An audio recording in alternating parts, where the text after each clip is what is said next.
Hello guys, it's me again, Shai. For this video, I'm gonna be sharing with you what are those easy jobs for newbies, especially those who are aspiring to become a virtual assistant, aspiring to become a freelancer, or someone who wants to work online.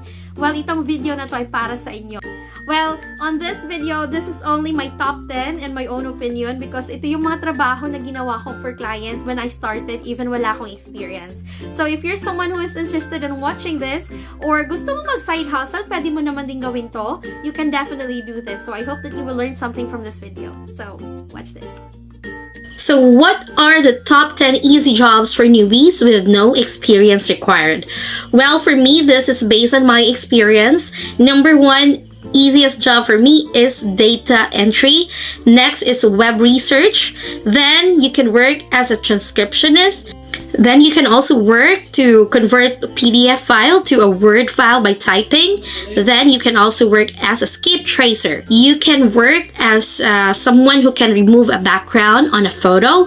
And then you can work as an image enhancer. And it's also easy for you to be a chat support and then writer, a freelance writer, and of course, a social media manager.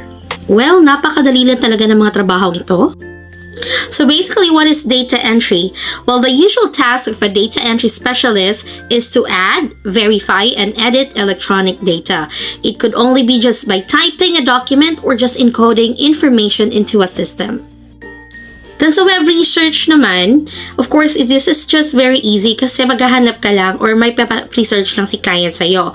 It's another easy online job which you will just only research online depending on what the client wants. For example, product research, researching name of companies, research of products, or research of something like mga stores online. Or for example, my client was able to ask me to research someone or for a house cleaner on a certain area kasi may Airbnb business siya. Then may trabaho din para sa mga marites. Ito yung tinatawag na transcriber. Pero joke lang.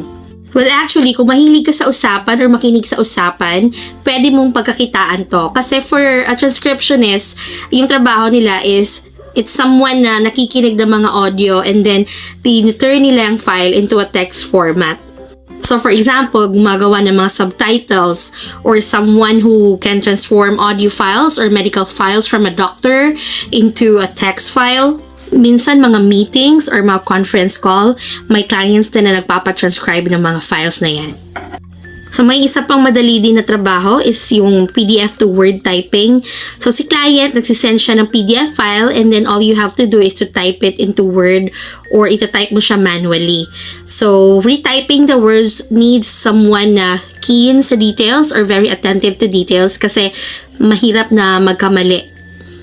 It's very important na tama lahat yung tinype mo from the PDF file to the Word file. Now let's talk about being a skip tracer. Well, skip tracing is the process that involves verifying a person's information, searching public records, and finding their phone numbers, email address, or maybe mailing address. Usually, yung mga clients dito are real estate investors. This is one of the first tasks that I had with my client before ako nag-cold calling. He asked me to skip trace leads. Pwede niyo din itong i-side hustle because there are free websites that will offer or provide you some information about the leads. It's a free skip tracing website, so if you want, you can follow me on TikTok. You can watch my videos on where to get or where to go if you want to find free skip tracing websites. And you can also sell this kind of service in Fiverr. Another easy job is to work as a photo background remover. Well, basically, you will just automatically remove the background to make it transparent, download it as a PNG file, then you can send it to your clients. Well, usually, yung clients na naghahanap ng ganitong worker or freelancer are someone na nagbebenta online. For example, nagbebenta sila sa Amazon or sa Shopify. So, it's better to see their products na naka-white background lang or plain background lang. So, yun. Sometimes may mga clients na bulk sila mag-send ng images or sometimes may pa isa-isa, 2 or 5 product lang. So, sa mga hindi pa alam kung paano mag-remove ng background sa photo, I have my tutorial in TikTok on how to remove a photo background in Canva as well as other websites. There are also clients that hires people to work as a photo enhancer. Well, usually you will just change the image size, enhance the photo colors, enhance the photo quality, or maybe increase image quality, or maybe repair images. You don't need to be an expert to do this. There are websites that you can use to enhance an image. Hindi porket hindi ka marunong mag-Adobe Photoshop or anong apps pa yan, hindi ka na pwede magtrabaho sa ganito. I have used these websites to enhance an image, and then after that, I send it to my clients, and then the clients will pay me for that. It's just very easy. Then another job that you can have is being a chat support. Chat support is a common method of customer service, or maybe it's a support that offers assistance to the customers through the use of messaging app and delivered by live agent. So if you're someone na mahilig mag-chat, so you can definitely work as a chat support representative. At kung mahilig ka naman magsulat, or dati nung high school ka, nakapag-publish ka na ng writings mo sa school paper, pwedeng-pwede ka maging writer. Or if you're someone na magaling gumawa ng captions, you can definitely work with them.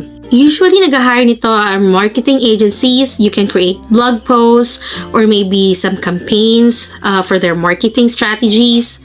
If you want the list of websites where you can apply as a writer or a freelance content writer, you can definitely visit my TikTok account. I have some videos for that. Then ito yung pinaka-favorite ko, being a social media manager. Well, if you're someone na mahilig sa social media, alam yung mga trends, if marunong kang gumawa ng content, well, I can say that this is the easiest job for you. Well, basically, social media managers are ordinarily responsible for developing strategies to increase followers, creating and overseeing social campaigns, producing content. Well, I started as a social media manager managing local businesses here in our place. So if my friend ka na may business, pwede mo siyang tanungin if you can manage their social media accounts. From there, you can practice your social media managing skills, mag-create ng contents, mag-increase ng followers and whatnot. So better practice that way. And I think this job is also very in demand nowadays kasi marami nang nagpropromote ng business nila through social media. If nagustuhan niyo yung mga videos na ito at may mga tanong pa kayo, pwede kayong mag-comment down below. At pwede din yung notification bell para always updated ka. If you have some questions for me, of course, you can reach out sa aking mga social media accounts. It's Hey Miss Shy on TikTok, Instagram, Facebook, Pinterest, and Twitter. And of course, sa TikTok ko, may mga series of videos din ako na pwede mong matutunan. Mga websites na pwede mong pag-applyan, mga tips and trips, na mga short form videos lang na sure ako na pwede mong matutunan lahat. So again, it's me, Shy, not just your ordinary business ally. Follow me for more. Bye!